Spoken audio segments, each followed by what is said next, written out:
Hi, good day. Ako nga po pala si Sid. At ako naman po si Farah. At kami yung mga kasama ninyo sa dokumentaryong ito. Ang tatalakayin namin ngayong araw ay patungkol sa isa sa mga kasalukuyang problema ng isang mag-aaral sa FU. Ito, ang pagtaas ng matrikula sa mga lumipas na panahon. Halika't samahan niyo kami at sabay-sabay nating alamin ang mga opinyon ng aming kapwa mag-aaral. Hindi ko muna interview, saglit lang. Ano po ba parang stand mo sa pagtaas ng matrikula dito sa FU? Siyempre, kahit sino naman siguro tutol doon, pero wala rin namang magagawa yung mga estudyante. Siguro na lang sana, kung magtaas sila ng tuition fee, dapat maging mataas din yung quality ng education, tsaka yung mga pangangailangan, kasi minsan nagkukulang din. Thank you.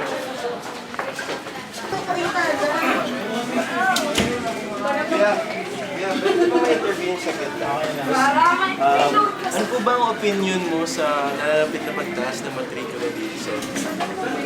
Siguro malaking duda na naman siya sa mga kapwa natin estudyante kasi hindi na reasonable yung pagtaas ng tuition. Ang laki kasi na binabayad natin.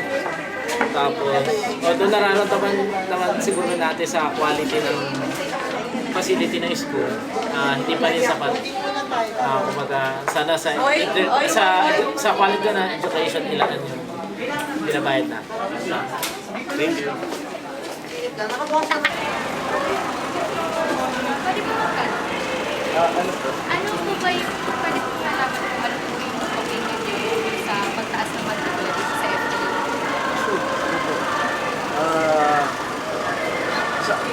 Para sa akin, itong upcoming tuition fee increase na naman na 4.8%. Malaking na naman ito eh. Kumbaga, malaking problema na naman ito para sa mga magulang natin. Kasi, di ba, halos every year ata, di ba? Isang nagtataas sila ng taas ng tuition. Tapos, halos di natin maramdaman kung ano ba yung naging improvement sa school natin. Kaya dapat, siguro, i-stop muna nila. Or kung gusto nila magtaas talaga, sana naman ipakita nila at maging visible yung mga ginagawa nilang renovations dito sa school. Thank you po.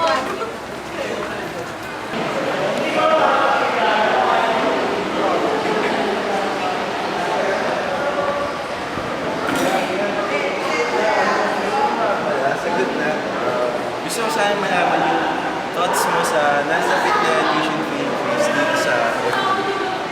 Tuition fee increase ulit? Meron siya, taon-taon siya actually. Siyempre, mahirap para sa amin kasi hindi naman kami ganun ka-well. Tapos, siyempre, mahal din yung binabayad namin mga tuition fees. Doon na maganda yung education, yung quality ng education. Pero siyempre, yung mga facilities na natin, hindi pa siya sa So, para saan pa yung pagtataas ng tuition fee increase, tapos kung magtaas pa sobra-sobra yung percentage. So, medyo affected yung mahirap. Thank you.